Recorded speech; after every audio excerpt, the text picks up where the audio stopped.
सख्त सर्दी का मौसम है और वहाँ सर्दी ज़्यादा है जहाँ पर ऊंचाई ज़्यादा है। बात हम कर रहे हैं K2 की और इसकी मुहिमजोई का दूसरा मरहला जारी है। नेपाली मुहिमजोयों के बाद पाकिस्तानी कोहे पैमा भी सर्द मौसम में पहली बार K2 सर करने के करीब हैं।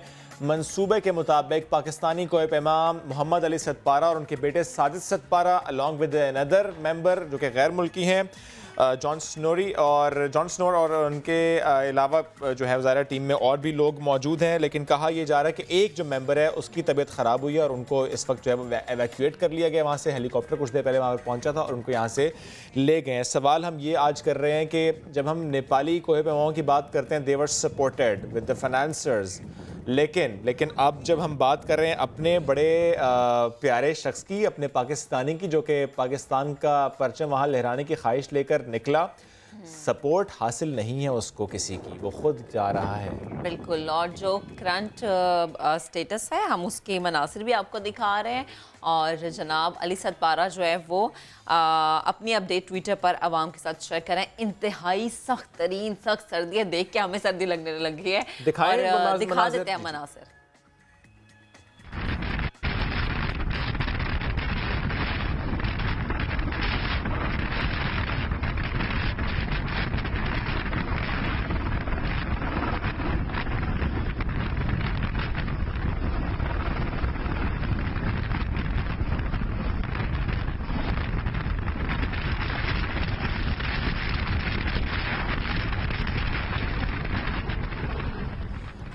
अस्सी मील फी घंटा की रफ्तार से हवाएं चल रही हैं और जो एक मेंबर जो जिन्हें एवैक्यूएट किया गया उसके मनाज़िर तो हमने आपको दिखाए हैं। लेकिन हम सब भी दुआ कर रहे हैं कि मौसम भी थोड़ा बेहतर हो जाए ताकि कुछ आसानी आए और वो ये काम कर पाएँ, पाकिस्तान का नाम इस तरीके से रोशन कर पाएँ। लेकिन जिस वक्त वो निकले, जिस वक्त वो बेस कैंप में मौजूद थे और उन्होंने ये शेयर की थी न्यूज़ कि वो विदाउट ऑक्सीजन इस सर्द मौसम में अपने बेटे के साथ K2 को सर करने के लिए तैयार हैं, वक्त भी उनकी तरफ से दिया गया था। थोड़ी ताख़ीर इसलिए हुई क्योंकि मौसम ज़्यादा सख्त है। लेकिन हालात वहाँ पर कैसे हैं, नज़ारा वहाँ का कैसा है, जो रास्ते में जाते जाते अपडेट्स उनकी तरफ से आई हैं, उसके मनाजिर भी आपको हम दिखाते हैं।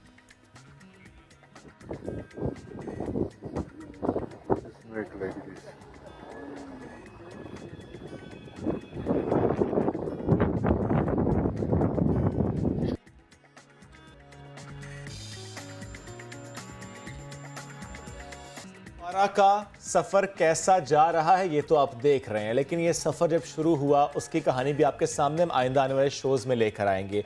क्या अज़्म है उनका, क्या हौसला है उनका, कैसे ट्रेनिंग करते हैं और अपने बेटे को किस तरह से ट्रेन किया। उनका बेटा सिर्फ 20 साल का, इसको वहाँ पर अपने साथ लेकर गए हैं। वो कितने मोटिवेटेड और चार्ज्ड हैं और इस सख्त मौसम में ही उन्होंने क्यों सोचा कि मुझे K2 को सर करना है। हमारे हीरो हैं, हमारे बड़े प्यारे हैं, हमारे अपने हैं, इनका साथ हम देंगे। और अब दुआ करनी है आपको, हम सबको मिलकर, कि बहुत जल्द वो लम्हात आए जब हम आपसे शेयर कर पाएँ कि उन्होंने वो कर लिया जो ख्वाब लेकर वो निकले थे। उन्होंने K2 सर कर लिया और सख्त मौसम में, कि जिस सख्त मौसम में हम सर करने का सोच नहीं सकते। कि चंद हफ्ते पहले नेपाली जो कोहे पैमा उन्होंने ये कारनामा सर अंजाम दिया था, बहुत उनको सराहा गया। और अब मोहम्मद अली सतपारा और उनके बेटे साजिद सतपारा इंशाल्लाह ये कर पाएंगे और हम आपसे फिर ये शेयर करेंगे। और सबसे अच्छी बात है कि इनको किसी ने स्पॉन्सर नहीं दिया, विदाउट स्पॉन्सर। अच्छी बात नहीं है, ये अच्छी बात बिल्कुल नहीं है। ये एक हिम्मत है ना, कि जो दुनिया को पैगाम दे रही है कि ठीक है, अगर साथ नहीं भी खड़े हो रहे तो हम जो है पाकिस्तान का नाम रोशन करने के अकेले निकल पड़ेंगे। बिल्कुल सही बात। डिजिटल पाकिस्तान की बात करते हैं। डिजिटल पाकिस्तान की जाने बढ़ते हुए पंजाब पुलिस के कदम की बात करते हैं। किराएदारों, मुलाजिमीन और मालिकान के लिए एक नई एप्लीकेशन मुतारिफ कराई गई है, सहूलत कारोबार एतमाद इस एप्लीकेशन का नाम है। इस ऐप की मदद से सार्फिन के सामने आए बगैर, थाने गए बगैर चंद ही घंटों में किराएदारों और घरेलू मुलाजिमीन का सारा कच्चा चट्ठा सामने आ जाएगा। घरेलू मुलाजिमीन, किराएदार और मालिकान के लिए ये सहूलत कारोबार एतमाद की जो एप्लीकेशन है, इसकी मदद से घर बैठे किरायानामा पुलिस को जमा कराया जा सकेगा। ऐप को पंजाब पुलिस की वेबसाइट से डाउनलोड किया जा सकता है। DIG ऑपरेशंस पंजाब सुहेल सुखेरा साहब ने हमें ज्वाइन किया, उनसे बात करते हैं। सुहेल साहब, बहुत शुक्रिया आपके वक्त का, गुड मॉर्निंग कहेंगे। सर, ये ज़बरदस्त एप्लीकेशन जिसका हम जिक्र कर रहे हैं, थोड़ा सा प्लीज़ एक्सप्लेन कीजिएगा कि इससे सिक्योरिटी में क्या मदद हासिल होगी। क्या डेटाबेस ऐसा बनाया गया है, इसे सेंट्रली कनेक्ट किया गया है, नादरा के साथ कनेक्ट किया गया है कि ताकि मालूम हो सके कि जो शख्स किराए पर ले रहा है उसका कोई क्रिमिनल रिकॉर्ड तो नहीं है। ये सब रिकॉर्ड इस तरह से मदद करेगा आपको सिक्योरिटी सूरत बेहतर बनाने के लिए सर? जी बिस्मिल्लाहिर्रहमानिर्रहीम, वालेकुम अस्सलाम और बहुत शुक्रिया कि आपने हमें टाइम दिया है। मैं I am grateful for your kind words और ये एक बहुत ही अच्छी एक एप्लीकेशन इंट्रोड्यूस करवाई है पंजाब पुलिस ने, जिसमें आप अपने आप को रजिस्टर करते हैं, जैसे कि आपने एक्सप्लेन किया है कि इसे डाउनलोड किया जा सकता है ऐप स्टोर से भी और पुलिस की वेबसाइट से भी। और इसको डाउनलोड करने के बाद जो यूज़र है वो अपने आप को इसमें रजिस्टर करता है विद हिज आईडी कार्ड, और उसके बाद जो भी कोई मुलाजम वो रखते हैं और उसका भी आईडी कार्ड वो इंसर्ट करेंगे, तो उसका अगर कोई क्रिमिनल रिकॉर्ड है और अगर उसको कोई सज़ा हुई हुई है किसी भी केस में, तो वो फ़ौरन पॉप अप हो जाएगी। और अगर उसके खिलाफ कोई केस रजिस्टर्ड है अंडर इन्वेस्टिगेशन है, वो भी फ़ौरन पॉप अप हो जाएगा। इसी तरह अगर वो कहीं से एब्सकॉन्ड कर रहा है तो वो भी फ़ौरन पॉप अप हो जाएगा। सर ये pop up, I am sorry to interrupt sir, लेकिन ये जो पॉप अप आप कह रहे होगा, यानी वो पुलिस देख पाएगी जो उस एप्लीकेशन का यूजर है, क्या वो भी देख पाएगा? फॉर एग्जांपल सर, मैं मालिक मकान हूं, मैंने किसी को घर किराए पर देना है और जब उसने डाटा डाला तो क्या मैं देख पाऊंगा उसकी हिस्ट्री या नहीं? जी डेफिनेटली तो आप देख सकेंगे और at the same time police को भी इंफॉर्मेशन मिल जाएगी कि इसको इस आईडी कार्ड नंबर को चेक किया जा रहा है। तो जब आप आईडी कार्ड उसका इंसर्ट करेंगे तो उसमें अगर उसने कुछ भी छुपाया है, फॉर इंस्टेंस अगर उसने अपना एड्रेस छुपाया है जो कि आईडी कार्ड से नहीं सिंक्रोनाइज करता, तो वो फिर फ़ौरन वो भी सामने आ जाएगा कि ये अपना गलत आईडी एड्रेस बता रहा है। अगर वो अपना नाम गलत बता रहा है वो भी फौरी तौर पे सामने आ जाएगा। इसी तरह अगर वो आईडी कार्ड गलत बता रहा है और उसमें नाम डिफरेंट है तो वो भी उससे मैच नहीं करेगा, तो वो भी आपको फॉरेन इन्फॉर्मेशन यूज़र को मिल जाएगी कि इसका जो नाम है और आईडी कार्ड है ये आपस में नहीं मिल रहे, लिहाजा ये किसी ना किसी तरीके से आपसे झूठ बोल रहा है और इसकी जो क्रेडिबिलिटी है वो ठीक नहीं है। और इसी तरह से यही जो यूज़ है ये इसका किराएदारों के रेफरेंस से भी है कि अगर कोई भी आदमी हुज़ अनडिज़ायरेबल तो वो आपके नज़दीक नहीं आएगा। आप सिर्फ अपने आप को रजिस्टर करेंगे और उसकी इंफॉर्मेशन डालेंगे इस ऐप में, तो आपको फौरी तौर पे घर बैठे किसी हैसल के बगैर इंशाल्लाह वो तमाम इंफॉर्मेशन मिल जाएगी।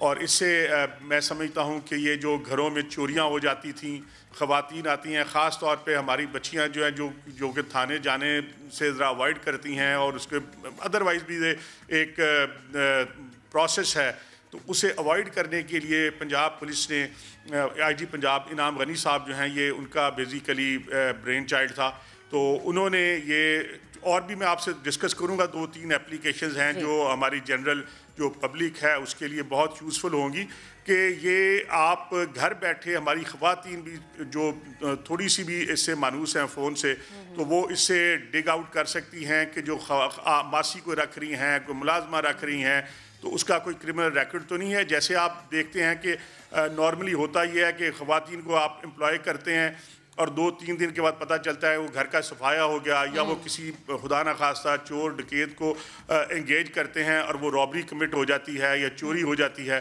तो ये एक किस्म की घर बैठे सेफ्टी मैयर प्रोवाइड की गई हैं to create a shell of protection against these criminals. सही। और सुहेल साहब, जो आप बाकी ऐप्स की बात करें, जो बाकी ऐसा इकदाम उठाए गए हैं पंजाब पुलिस की जानिब से, प्लीज़ ज़रा वो भी शेयर कीजिएगा। जी मैम, एक तो हमारी जैसे सुबह से हम निकलते हैं, कराची में भी एक इशू है, लाहौर में भी ट्रैफिक होती है, तो एक रास्ता एप्लीकेशन है जो आपको गाइड करती है अबाउट ट्रैफिक ब्लॉकेड्स, टाइम बताती है अप्रॉक्सीमेट टाइम कितना लगेगा और आपको बेस्ट राउट देती है कि जी आप इस रास्ते से जाएंगे तो आप डेस्टिनेशन पे फौरी तौर पे पहुंच जाएंगे। इसी तरह एक एप्लीकेशन है जो ड्राइवर्स लाइसेंस बनाने के लिए आप घर बैठे ऑनलाइन अपनी अपॉइंटमेंट कर सकते हैं और ताकि आपको ये बिला वजह टाइम वेस्ट ना हो और आपको ट्रैवलिंग ना करनी पड़े और आप अपने जो ऑनलाइन टाइम पे जाएंगे और without wasting your time and energy आप उसी वक्त अपना उसको प्रोसेस करवा लेंगे। और एक टेस्टिंग इसकी हमने डिजिटल इंट्रोड्यूस करवाई है कि आप सिस्टम बेस्ड टेस्टिंग है, ये नहीं कि आप एक दफ़ा आएँ लर्नर्स के लिए टेस्ट दें फिर दोबारा रिटर्न टेस्ट दें और फिर तो वो आप जो ही हमारे ऑफिस में अपॉइंटमेंट लेके आएंगे तो आप फौरी तौर पे आपको सिस्टम बेस्ड टेस्ट इंट्रोड्यूस हो जाएगा, उसी वक्त आप क्वेश्चन होंगे और 15-20 मिनट के अंदर अंदर आपको रिजल्ट फौरी तौर पे मिल जाएगा। इससे एक तो टाइम की बचत होगी, फौरी आपको रिजल्ट मिल जाएगा, ट्रांसपेरेंसी होगी और उसके फ़ौरन बाद आप अपना फर्दर टेस्ट जो है प्रैक्टिकल वो ले सकते हैं। लिहाजा वी हैव ट्राइड कि हम लोगों को फैसिलिटेट करें और जो इनको अनड्यू हैसल है उसको मिनिमाइज़ किया जा सके। इसी तरह एक और जो आजकल आप देखते हैं हमारी ख़वातीन हैं, हमारी बच्चियां बहनें जब समटाइम्स क्योंकि जॉब पे जा रही हैं तो अकेली हैं, ड्राइव कर रही हैं, उन्हें खुदा न खास्ता किसी इमरजेंसी की सामना करना पड़ जाता है, किसी सूरत हाल से वाबस्ता हो जाती हैं, तो उसमें वुमेन सेफ्टी एक ऐप हमने इंट्रोड्यूस की है जिसमें आपके जो इमीडिएट क्लोज रिलेटिव्स हैं 5 उन्हें आप फौरी तौर पे इन्फॉर्म कर सकते हैं।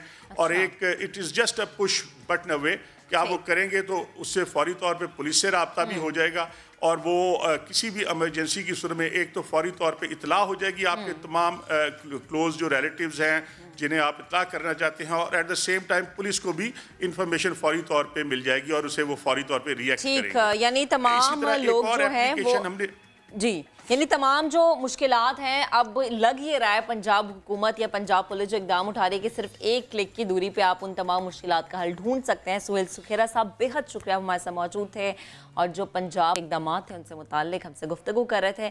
आगे बढ़ते हैं और भी बहुत ज़्यादा अच्छे अच्छे काम हो रहे हैं। ख्वाजा सराओं के लिए अलग लाइन लगेगी, हर महकमे में खुसूसी प्रोटोकॉल मिलेगा, हज और उम्रे के लिए सहूलियात दी जाएंगी, अलहदा से दारुल अमान बनाए जाएंगे, मर्द पुलिस एहलकार ख्वाजा सराओं को गिरफ्तार नहीं कर सकेंगे, उन्हें लॉकअप में जो है वो अलग रखा जाएगा, मुफ्त तालीम के मौके भी दिए जाएंगे। विफाकी काबीना की जानिब से ख्वाजा सराओं के तहफ़्फ़ुज़ और हुकूक के एक्ट के रूल्स 2020 की मंजूरी के बाद वज़ारत इंसानी हुकूक ने नोटिफिकेशन जारी कर दिया है। अदालत ने रूल्स की मंजूरी के दरख्वास्त की डिमांड की है और ये डिमांड इसीलिए की गई है ताकि जो रूल्स हैं उन पर बेहतर तरीके से इम्प्लीमेंट एक दरख्वास्त थी और अदालत ने इन रूल्स की मंजूरी के बाद दरख्वास्त निपटा दी। इसी पर मजीद बात करेंगे। हमें ज्वाइन करें एडवोकेट तारिक मंसूर साहब और ट्रांसजेंडर नायाब अली।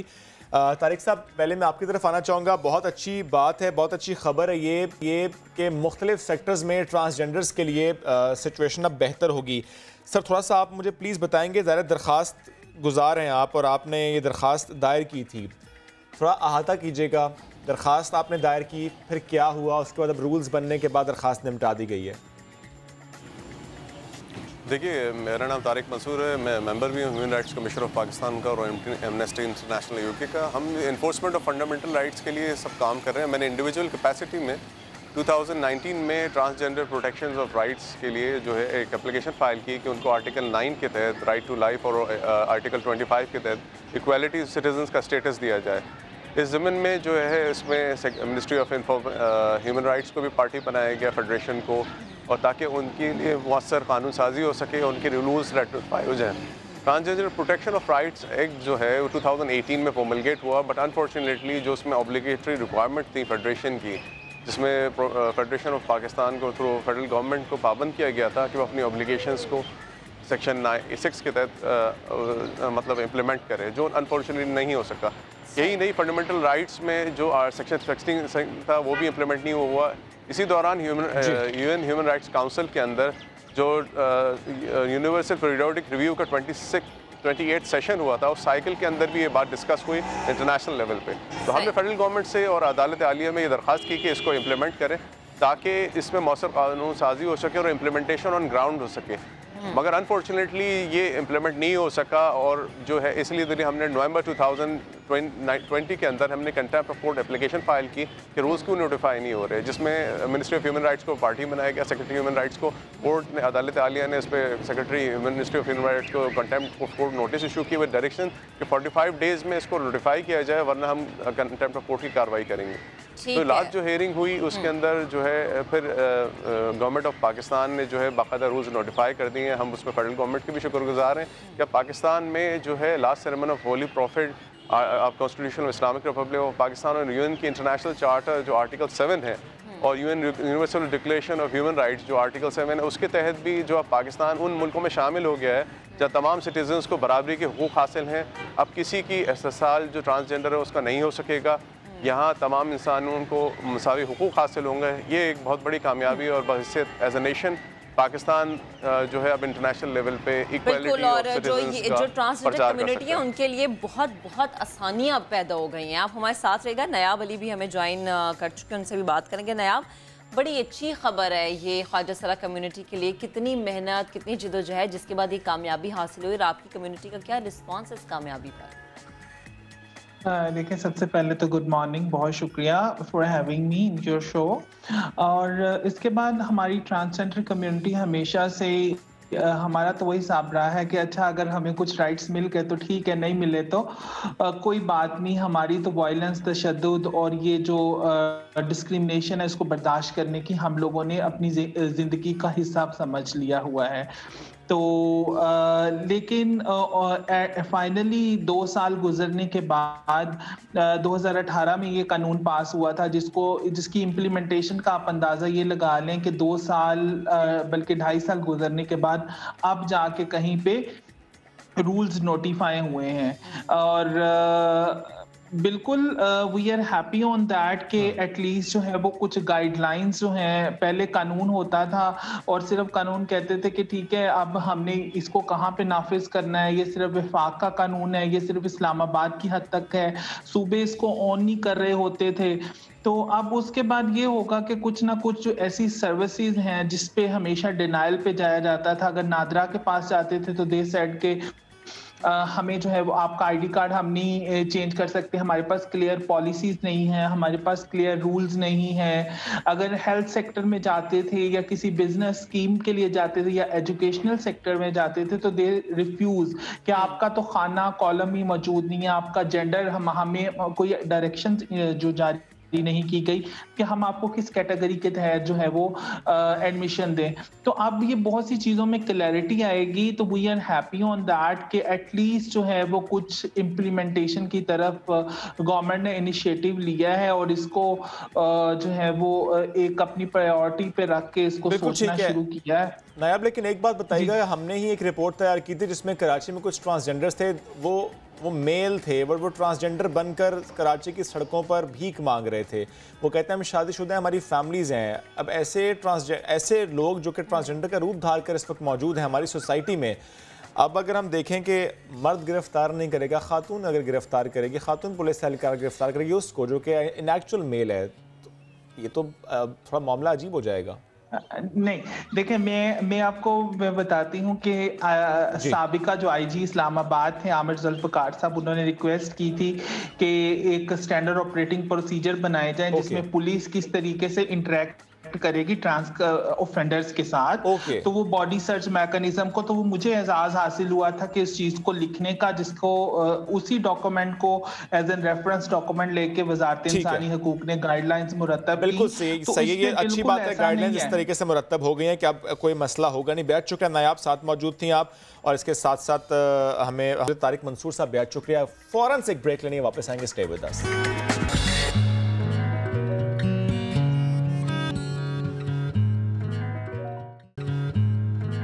जनाजों पर बैन होते तो आपने भी देखा होगा, लेकिन पाकिस्तान में ही कुछ इलाके ऐसे हैं जहां बैंड और बाजे बजाकर लोग अपने प्यारों को सफ़र आखिरत पर रवाना करते हैं। ये कौन से इलाके हैं और ये रिवायत कैसे पड़ी? हमारे नुमाइंदगान जुल्फ़िकार हैदर और सुल्तान सिद्धू ने खुसूसी रिपोर्ट तैयार की है, आपको दिखाते हैं। कराची वालों के हालात कब बदलेंगे? कराची वालों को जो ख्वाब दिखाए गए हैं वो ख्वाब कब हकीकत का रूप धारेंगे? कराची में कब पब्लिक ट्रांसपोर्ट आएगी? कराची में कब ट्रेन सर्विस होगी? कराची में कब जो कलर्स की बात की जाती है, रेड लाइन, ग्रीन और पता नहीं ब्लू और ऑरेंज, बहुत से कलर्स हैं, तो ये कब हमें नज़र आएंगे? अवैस कादिर शाह साहब, वज़ीर ट्रांसपोर्ट सिंध, हमें ज्वाइन करें। अवैस कादिर शाह साहब, good morning sir. Last time जब आपसे गुफ्तगू हुई तो आपने भी कहा कि कराची वाले भी बड़ी जल्द अपनी सेल्फीज खींच कर लाहौर वालों को भेजेंगे, पेशावर वालों को भेजेंगे। सर वो जल्दी कब आएगी सर? बिस्मिल्लाहिर्रहमानिर्रहीम, very happy good morning. Thank you sir. देखिए, सबसे पहले तो एक तगाजा आपसे करना है कि अगर आपने मुझे ऑन होल्ड ही रखा हुआ था तो मुझे ये अगर पैकेज आप सुनवा देते थे तो कम से कम मैं सुन लेता।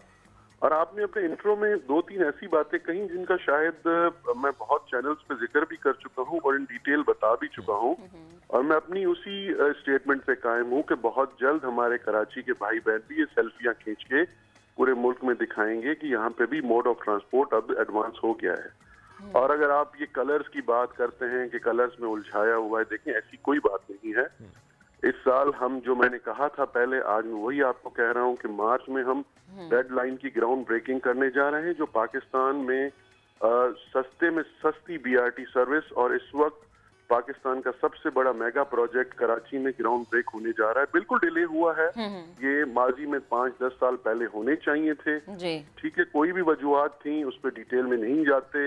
रेड लाइन हम ग्राउंड ब्रेकिंग इसी साल कर रहे हैं, और उसके साथ जो yellow line Asian world bank और सिंध गवर्नमेंट, बल्कि दोनों प्रोजेक्ट, एक एशियन बैंक और सिंध गवर्नमेंट कर रहा है, दूसरा वर्ल्ड बैंक और सिंध गवर्नमेंट, वो हम अगस्त में ग्राउंड ब्रेक तो सर ग्राउंड ब्रेकिंग देखिए, मैं आपकी बात बिल्कुल मान रहा हूँ, मुझे कोई इस पे आर्गुमेंट नहीं है कि ये काम बहुत पहले होने चाहिए। लेकिन sir so happy to hear कि आपने कहा कि वाकई माजी में जो गलतियां उसकी बात नहीं करते, वक्त ज़ाया होता है, वाकई बड़ी दुरुस्त बात, आगे बढ़ना चाहिए। हम भी ये चाहते हैं सर आगे बढ़ें। सर अगर आप आज हमें कोई ग्रीन लाइन से मुतालिक भी खुशखबरी सुना दे, यूं तो जाहिर है वफाक ने बसेस देनी है। मेरे भाई, मैं 2 साल से कह रहा हूँ ग्रीन लाइन के लिए। ग्रीन लाइन सबसे पहले तो फेडरल फंडेड प्रोजेक्ट है। अगर आप इस बात को छेड़ेंगे तो बात बहुत दूर तक जाएगी। क्यों मेरे कराची के रिप्रेजेंटेटिव जो कराची से जीत के जाके फेडरल गवर्नमेंट में बैठे हैं, वो ऑरेंज लाइन तो लाहौर को दे देते हैं, लेकिन कराची KCR का जब मंसूबा CPEC में टेकअप किया जाता है, चीफ मिनिस्टर सिंध जब उसका केस फाइट करता है, तो क्यों उसको ड्रॉप करवा दिया जाता है? नहीं सर, लेकिन let's stay positive sir. Provincial coordination committee के बाद कुछ मामला तो बेहतर हुए सर, अब तो कोऑर्डिनेशन बहुत बेहतर हो गई। मैं खुद उसमें था। एक सुप्रीम कोर्ट के ऑर्डर्स की वजह से शायद मैं इस पे डिटेल पे बात ना कर सकूं। जो सुप्रीम कोर्ट ने सिंध गवर्नमेंट के लिए ऑर्डर्स जारी किए, वो सिंध गवर्नमेंट उस पे काम कर रही है। लेकिन मैं आपको बताता चलूं कि रेलवे डिपार्टमेंट और फेडरल गवर्नमेंट बिल्कुल सीरियस नहीं है KCR पे। उनके नॉन सीरियस एटीट्यूड की वजह से ये मामला उठ रहे हैं। ग्रीन लाइन पे वो बिल्कुल सीरियस नहीं है। माजी में आपको याद होगा गवर्नर सिंध ने एक स्टेटमेंट दिया था कि 23 फरवरी 2020 को हम इनॉग्रेट करने जा रहे हैं, प्राइम मिनिस्टर पाकिस्तान आएंगे।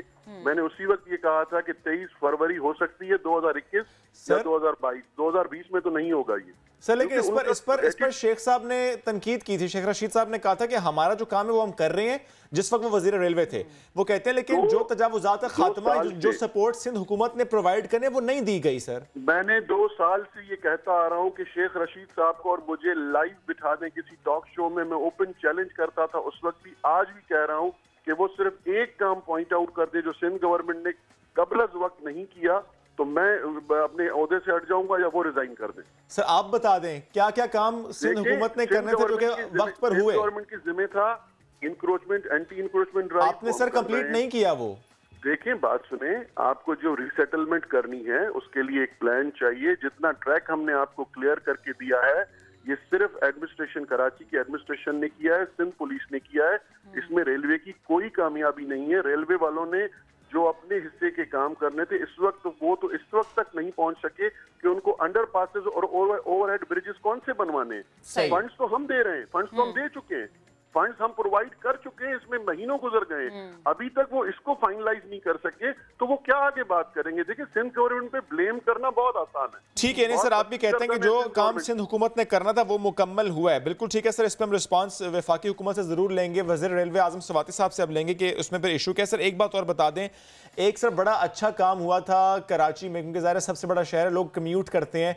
वो जो सर प्राइवेट कंपनीज आई थी उससे मुतालिक आपने कहा और बहुत सी कंपनीज के साथ इस वक्त आप लोगों की बातचीत हो रही है। वो कंपनीज भी आएंगी, क्योंकि ज़ाहिर है सर जब तक पब्लिक ट्रांसपोर्ट उस तरीके से मौजूद नहीं है, अगर ये कंपनीज आ जाती हैं तो लोगों को सहूलत मिल जाएगी अपने ऑफिस में जाना, अपनी मंजिल तक पहुंचना। सर कोई खबर इससे मुतालिक है? इस पर कुछ काम हो रहा है? वो जो 2 कंपनीज कर रही थी वो अपना अगर दायरा कार वसी करें, और मजीद कोई कंपनीज जिससे मुतालिक बात हो रही हो सिंध हुकूमत की?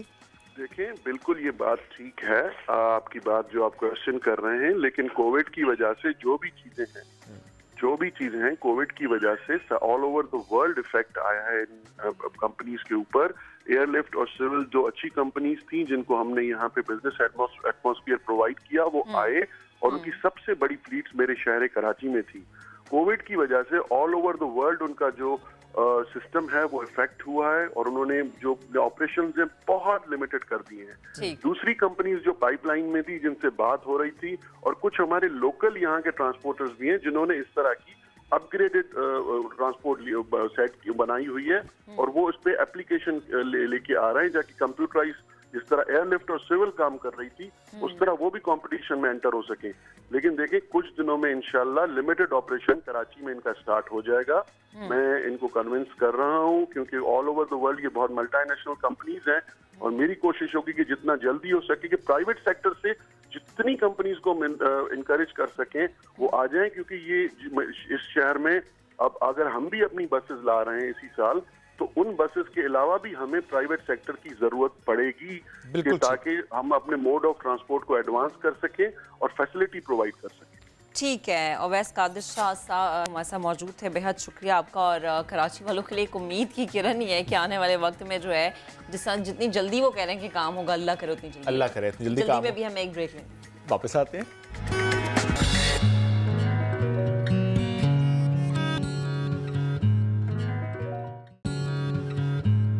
हाथों की सफाई कैसे हो जाती है और क्या जो सामने वाला है उसको किस तरह, इतना आसान होता है बेवकूफ़ बनाना कि उसको बातों में लगाए 5000 है तो जनाब फ़ौरन से फ्रॉड कर गए।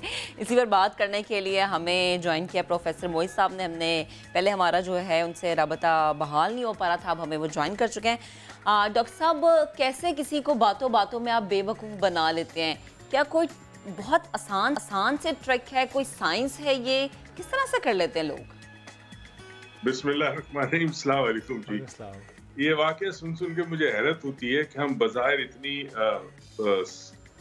अक्लमंद कौम है मगर हमारे साथ भी ये वाकया हो जाता है, कोई आके हमें बेवकूफ़ बनाता है। इसमें अक्ल और बेवकूफ़ी का कोई ताल्लुक नहीं है। बेसिकली दो चीज़ें होती है, एक होता है हाथ की सफाई, जो जेब कतरा होता है वो हाथ की सफाई दिखाता है। आज से कुछ साल पहले मैं लिस्बन में था अपनी बेटी के साथ, ज़ाहिर है ये उलूम का मैं माहिर हूँ, और मेरे साथ किसी ने हाथ की सफाई की, एक ट्रैम के अंदर मेरा बटवा निकाल लिया और इस कमाल से निकाला कि मुझे पता नहीं चला। तो उस अमल को कहते हैं डिस्ट्रैक्शन। आप किसी के जहन को, किसी की सोच को, किसी के ख्याल को डिस्ट्रैक्ट करते हैं, किसी और रास्ते पे ले जाते हैं और उसका ध्यान हट जाता है। देखें, अगर आपके जिस्म के किसी हिस्से में कोई आपको छुए, जैसे कंधे पे कोई छुए तो आपका जहन फौरन कंधे पे जाएगा, मगर अगर वो कंधे पे, बाएं कंधे पे छुए और उसके बाद दाएं कंधे पे कुछ करे तो आपको पता नहीं चलेगा क्योंकि आपका जहन बाएं कंधे पे था। तो इस अमल को मोस्टली क्रिस एंजल वगैरह बहुत बड़े मैजिशियन दिखाते जिसमें आपके जहन को डिस्ट्रैक्ट करते। ये एक अलग चीज है। सही। दूसरी चीज है हिप्नोटिज्म या एनएलपी। ये जो अक्सर ये पैसों वाला मामला है ना, इसमें वो क्या करते हैं, इसको, इस अमल को यूज करते हैं। इसका तरीका ही आमतौर पर हम समझते थे किसी जमाने में हिप्नोटाइज करने के लिए किसी की आंखों में देखना पड़ता है, या वो एक गोल चक्री आती है स्पाइरल, उसको देखो तो हिप्नोटाइज हो जाए, या वो पेंडुलम से हिप्नोटाइज। वो पुराने तरीके। नया तरीका जो है वो है गुफ्तगू से, बातचीत से। बातचीत इस अंदाज में की जाती है कि सामने वाले, सुनने वाले शख्स को ये लगता है कि जो कुछ आप कह रहे हैं वो उसका अपना ख्याल है, उसकी अपनी सोच है। तो आप में और उसमें वो फर्क नहीं समझनी है, उसको महसूस नहीं होता। उस वक्त वो शख्स अगर आपको नोट देता है तो आपको लगता है आपका अपना नोट है, और वो फिर उससे वापस मांगता है तो आपको लगता है कि आप खुद वो नोट उसको वापस दे रहे हैं। तो ये जो अमल है उसमें ज़ाहिर महारत चाहिए, हर एक के बस की बात नहीं है। अब डिपेंड करता है, आप एक इल्म सीख के, जैसे एक MBBS इल्म है, आपने MBBS करने के बाद आप किसी की जेब काटे, किसी का गला काटे, या किसी मरीज की जिस्म को काट कर कैंसर निकाले, तो ये तो आपके ऊपर है। तो ये इल्म है, उसमें महारत लोग हासिल करते हैं इस मकसद उसका नेगेटिव यूज हो रहा है। बिल्कुल सही है। अच्छा डॉक्टर साहब, एक बात और, जब लास्ट टाइम हम गुफ्तगू कर रहे थे हिप्नोटिज्म से मुतालिक, तो आपने कहा था कि एक तो ये कि वो बातें करेगा बहुत ज्यादा, और दूसरा आपने कहा था वो टच भी करेगा। इन दिस केस हाँ, टच नहीं किया इसने, टच नहीं किया। अगर शीशा होगा बीच में तो वो टच नहीं करेगा। मैं यही पूछना चाह रहा हूँ सर कि क्या हम इससे ये समझें कि जो शख्स भी कैश पर बैठा हुआ है, कैशियर है जो गल्ले पर बैठा हुआ है किसी दुकान पर, अगर तो वो ऐसा है कि बीच में शीशा है, जंगला है, वो टच नहीं हो सकता, तो सर बचत हो जाती है या नहीं? किसी हद तक हो जाती है। मगर एक चीज मैं बताऊं, ये तमाम लोग जिनके पास कैश होता है, ये कैश में डीलिंग करते हैं, ये बराए करम खुद थोड़ा हिप्नोटिज्म सीखे। एक दफा सीखने के बाद कोई आपको कर नहीं सकता। सर यानी इसका मतलब तो ये हुआ कि बैंक में जितने लोग कैश पर हैं, जो कैशियर्स हैं, वो तो ये सीखें, उनके लिए जरूरी है, मैंडेटरी होना चाहिए। मेरी बात सुने जी जी। अरबों का बिजनेस कर रहे हैं, अरबों का कैश आपके पास है, राइट? आप कैश को बचाने के लिए सिक्योरिटी कैमरे लगाते हैं, गार्ड लगाते हैं, कितना पैसा खर्च करते हैं। तो ये सीखने के बाद कोई जिंदगी में आपको कहीं पे भी, सिर्फ बैंक में नहीं, कहीं पे भी आपको हिप्नोटाइज नहीं कर सकता। हिप्नोसिस का एक उसूल है। मैंने जब हिप्नोसिस सीखा, मेरे टीचर ने मुझसे कहा था, डॉक्टर रिचर्ड हार्ट था, अमेरिकन था, उसने कहा डॉक्टर मोइज अगर कोई प्रॉब्लम है तो अभी बता दो, मैं तुम्हें हिप्नोटाइज करके प्रॉब्लम ठीक कर लूं, क्योंकि एक दफा तुमने हिप्नोसिस सीख लिया फिर मैं भी तुम्हें हिप्नोटाइज नहीं कर सकता। अच्छा। तो हाँ, ये इसमें होता है। This is so complex sir, लेकिन क्या ये इतना आसान है पाकिस्तान में फिर सीखना? आप तो ज़ाहिर है खुद बाहर से सीख कर आए हैं। मैं बाहर से सीख के आया हूँ, मैं तो कुछ 30 साल से सिखा रहा हूँ, मगर मैं basically medical profession, psychiatrist, corporate leaders, इन लोगों को या हाउस वाइफ को सिखाता हूँ जो बच्चों की तरबियत में काम आता है ना। बच्चा अगर आप चाहते हैं कि बच्चा आपके अच्छे इखलाक का हो, नमाज पढ़े, सब्जी खाए, तो फिर उसके तरीका होता है कि रात को जब बच्चा सो रहा होता है तो आप उसके सराहने बैठ के खास तरीके से उसको हिप्नोटाइज करते। बच्चा नींद में होता है, उसको पता ही नहीं है कि आप क्या कर रहे हैं, उसको ख्वाब आता है। अच्छा। उस ख्वाब में वो इस तरह देखता है कि जैसे माँ जो बोल रही है ना, तो आहिस्ता आहिस्ता वो सब्जी खाना शुरू करता है, नमाज पढ़ना शुरू करता है, पढ़ाई की तरफ तवज्जो देता है। ये मतलब ये हो सकता है। जो लोग हमें इस वक्त सुन रहे हैं, स्पेशली माएं, वो तो कहेंगी सीखना है डॉक्टर मोइज आपसे। बच्चे बहुत परेशान करते हैं। हमारी फ्यूचर नस्ल का सवाल है ना। ये बच्चे वीडियो गेम्स में रहे, कितने वाकयात ऐसे हो गए पबजी के बाद, और ये वीडियो गेम्स में और मुख्तलिफ मनशियात में बच्चे इन्वॉल्व है, इनको निकालना होगा। पाकिस्तान का मुस्तकबिल एक इंटरेस्टिंग सा सवाल करता हूं आपसे मैं। आजकल पाकिस्तान में टिकटॉक का इस्तेमाल बहुत ज्यादा हो रहा है और टिकटॉक के वीडियोस बनाने के लिए किसी हद तक भी चले जाते हैं। क्या NLP के जरिए उनके दिमाग से टिकटॉक निकल सकता है? जी बिल्कुल निकल सकता है, 100% निकल सकता है। अगर NLP, पहली तो चीज है ना कि टिकटॉक वाला बंदा कहे कि मैं एडिक्टेड हो गया। टिकटॉक भी एक एडिक्शन ही है। बिल्कुल। आप ऐसी फजूल वीडियो देखते हैं जिसका आपकी जात से कोई ताल्लुक नहीं है। तो या तो आपके पास फरागत बहुत है, आपके पास कोई करने को काम नहीं है, तो आप फारिग बैठे हुए देख रहे हैं। मेरे ऑफिस में एक मौलवी साहब आते, वो जब मेरे सामने टिकटॉक पे आते मैं उसको डांटता हूँ, मैंने कहा मेरे कमरे में ये चीज नहीं होगी, मुझे आवाज नहीं चाहिए। तो थोड़ा सा अगर वो रियलाइजेशन हो कि भाई मैं फजूल वक्त जाहिर कर रहा हूँ, अगर मेरे पास फारिग वक्त है तो मैं कोई ऐसा काम करूँ जो मेरे लिए फायदेमंद हो, तो वो कर सकते हैं। मगर टिकटॉक रोका जा सकता है। एक सेशन में बंदा टिकटॉक से नफरत करने लगे। एक सेशन में? जी, करना है आपकी। बोले ऐसा हुआ सुने, हालात ठीक हुए ना तो मैं लाइव आता हूँ, मुझे आप आधा घंटा दीजिएगा, आपके शो में कोई डिस्टर्बेंस ना हो। जितने टिकटॉक वाले हैं वो इस शो को देखें, मैं ऑनलाइन उनके ऊपर काम करूंगा, उनमें से आधे से ज्यादा टिकटॉक देखना बंद कर देंगे। याद पाकिस्तान माए ये जो है ना 50% माए ये चाह रही हैं कि ये ऐसा ही हो। अल्लाह करे इस तरह हो जाए। अगर हम अपने इल्म से फायदा कर सकते हैं, अपनी जनरेशन को बचा सकते हैं, तो क्यों नहीं। अच्छा, और ज़ाहिर तो सिर्फ टिकटॉक की बात है, अदरवाइज मुझे बताएं डॉक्टर मोइज कि क्या पाकिस्तान में किसी जगह पर ये हो रहा है कि जो कैश से डील करते हैं वो लोग सीख रहे हैं? वाकई उनका अपने सजेशन तो दी है, बट क्या इन एक्चुअली हो भी रहा है, लोग सीख भी रहे हैं? असल में हमारे यहाँ थोड़ा सा प्रॉब्लम है, इल्म को हम एक्सपेंस समझते हैं, इन्वेस्टमेंट नहीं समझते। एक बाप अपने बच्चे को MBA कराता है तो कहता है अरे मेरा इतना खर्चा हो गया, मैंने तुझे MBA करा दिया। भाई MBA कराना एक्सपेंस नहीं है, खर्चा नहीं है, इन्वेस्टमेंट है उसके फ्यूचर के लिए। बिल्कुल ये माइंडसेट जब तक हम चेंज नहीं करेंगे ना, हम नहीं समझेंगे। हम समझते इल्म जो है वो फ्री में मिलता है, क्योंकि किसी जमाने में अल्लाह के ऐसे नेक बंदे थे जिनके खानकाहों में जाके आप बैठते थे, 5-6 साल गुजारते थे, वो आपको इल्म देते थे। आज आपके पास 5 साल नहीं है कि आप किसी के घर जाएं 5 साल तक। आज आपका मसला आपके सामने ही, आपको हर चीज बड़ी जल्दी चाहिए, स्पीड का जमाना है ना। तो अब आप उसको एक्सपेंस छोड़ दें, उसको इल्म समझे, इस्तेमाल करें। आपको पता है इस वक्त दुनिया के अंदर NLP और हिप्नोसिस किस में यूज हो रहा है?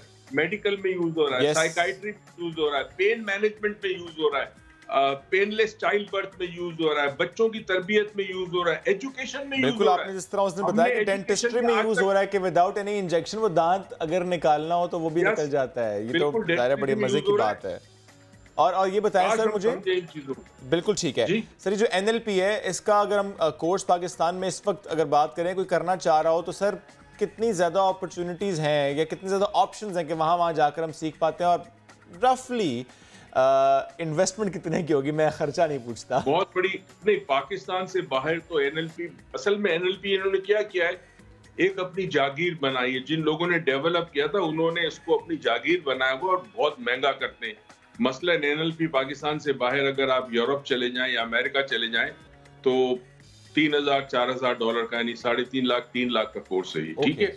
और मसला ये कि वो अंग्रेज जब आपको सिखाता है तो वो अपने कल्चर, अपनी सोच के हिसाब से सिखाता है ना। एनएलपी में एक मॉडल यूज किया जाता है। मसलन पाकिस्तान में अगर एनएलपी सिखाना हो तो मैं निहारी को मॉडल यूज करूंगा, बिरयानी को मॉडल यूज करूंगा, क्योंकि हम इन खानों से वाकिफ हैं। तो किस तरह बिरयानी बनती है, इस तरह एनएलपी के मुख्तलिफ जुज जो है वो जोड़े जाते हैं। तो पाकिस्तान में तो बहुत सस्ता है, 40,000 50,000 के अंदर एनएलपी सीख लें आप, और उसके बाद आप इसकी प्रैक्टिस करें। आप अपने लेकिन इसी अहद के साथ कि सिर्फ पॉजिटिव कामों में इसको इस्तेमाल करेंगे और अपने आप को बचाएंगे ताकि कोई और आके आपको हिप्नोटाइज करके लूट करना चला। डॉक्टर साहब बहुत शुक्रिया, साथ मौजूद है। पाकिस्तान में एनएलपी का कोर्स महंगा नहीं है, सस्ता है, करना इसलिए ज़रूरी है और उन लोगों के लिए ज़रूरी है जो कैश से डील करते हैं, क्योंकि ऐसे बहुत से वाक़यात रिपोर्ट हो रहे हैं कि फिर कोई आता है और बड़े आराम से पैसे लेकर चला जाता है आपको हिप्नोटाइज करके।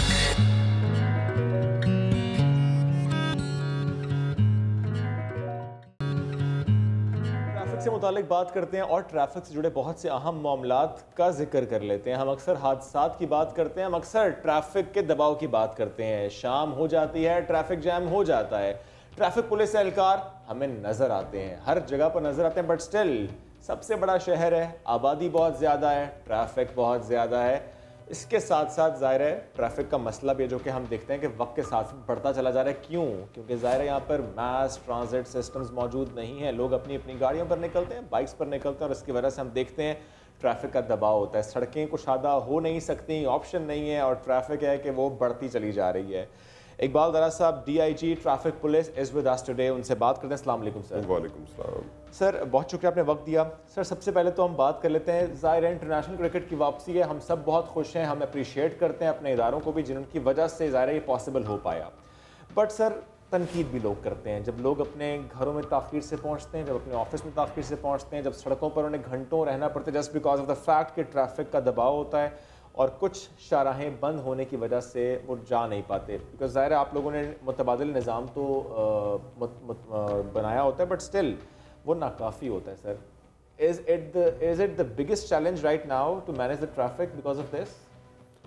देखिए जी, कराची की ट्रैफिक जैसे आपने शुरू में ही बताया कि इट इज़ मैसिव, मैनेज करना बहुत मुश्किल है। अगर किसी एक जो मेन आर्टरी है उस पर हमारा एक ट्रक भी ब्रेक डाउन हो जाता है तो वो फ्लो 2-3 घंटे तक हम मैनेज नहीं कर पाते, सो डिफ़िकल्ट।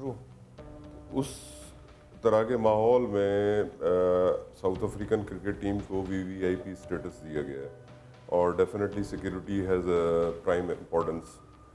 उस सिक्योरिटी को मद्देनज़र रखते हुए हमें अपना ट्रैफिक प्लान इस तरह से मैनेज करना है कि सिक्योरिटी कंप्रोमाइज़ ना हो और हमारा जो ट्रैफिक का सिस्टम है वो जितना बेहतर तरीके से चल सकता है उस तरह से चले।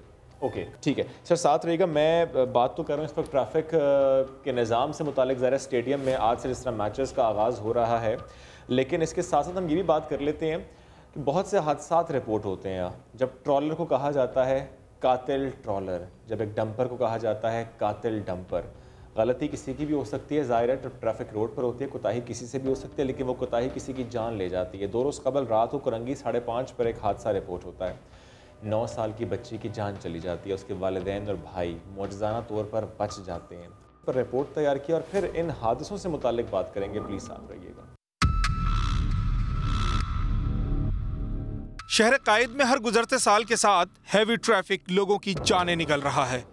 तेज रफ्तार बेहंगम दौड़ने वाला देव हैकल ट्रैफिक शहरियों को चींटियों की मानंद ढूंढ डालता है।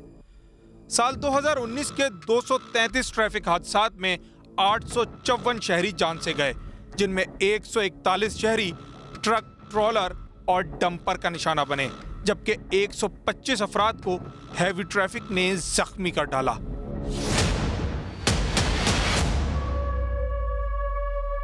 गुज़िश्ता साल 2020 के 206 हादसात में 120 अफराद को हैवी ट्रैफिक ने कुचल डाला, जबकि 110 अफराद जख्मी हुए। शहरियों का कहना है हर रोज अपनी आंखों से हादसा देखते हैं।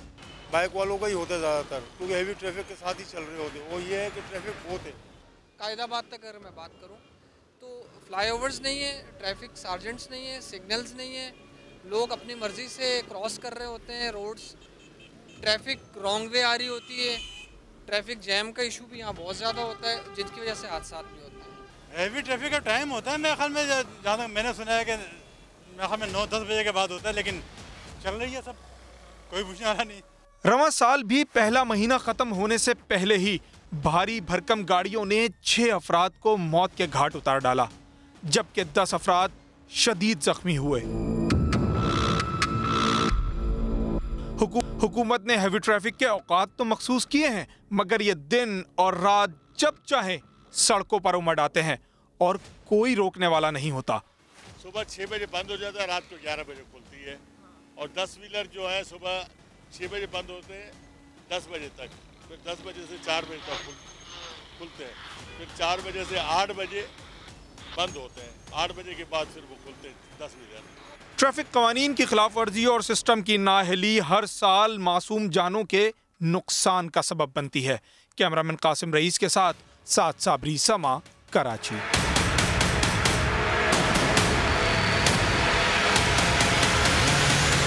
सर, ये जो इतने हादसा, इससे मुताल्लिक आप लोग क्या सोचते हैं, किस तरह से इनको कम किया जा सकता है, कैसे इसको मैनेज किया जा सकता है?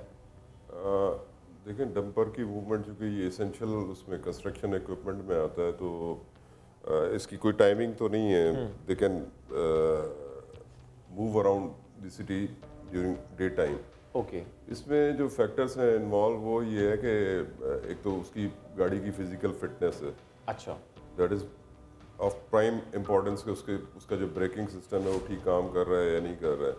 तो मोस्ट ऑफ द केसेस जो हमने देखा है कि ब्रेक उनके फेल होते हैं और उसकी वजह से एक्सीडेंट्स होते हैं। अच्छा सर, मुख्तलिफ कैंपेन्स आप लोगों की तरफ से लॉन्च की जाती हैं, वो चाहे टिंटेड ग्लास से मुतालिक हों, फैंसी नंबर प्लेट से मुतालिक हों, हेलमेट से मुतालिक भी आप लोगों ने आगाही मुहिम भी चलाई, उसके बाद भी ज़्यादा चालान हुए।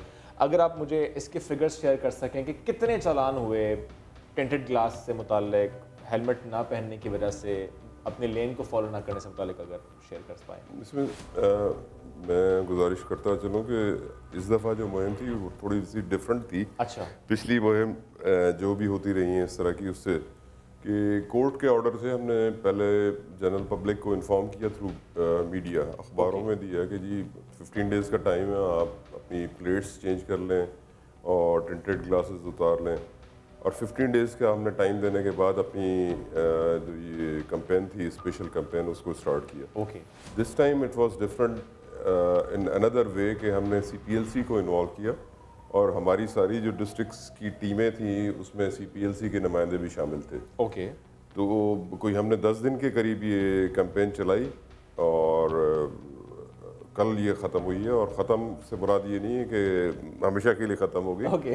Will continue with after a break of some time, और रेगुलर जो हमारी ट्रैफिक पुलिस है वो इन चीज़ों को, वायलेशंस को चेक करती भी रहेगी। सर, अभी एक वीडियो हमने देखी, मुतादिद बाइक राइडर्स थे और वो ये शिकवा कर रहे थे, शिकायत कर रहे थे कि ट्रैफिक पुलिस एहलकार ने थप्पड़ मारे। वीडियो उसकी मौजूद नहीं है, लेकिन उनकी एलिगेशन है उस वीडियो में।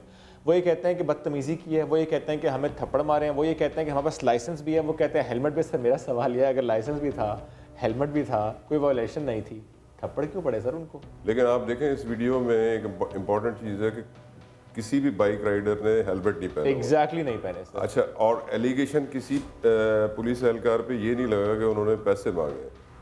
वो ये कह रहे हैं कि जी ये दहशतगर्दी करते हैं, चालान करते हैं। अब चालान करना अगर दहशतगर्दी है तो वो बिल्कुल ये जुर्म कर रहे थे। यानी वायलेशन करना ठीक है, लेकिन उनसे उनका चालान करना दहशतगर्दी हो गई है।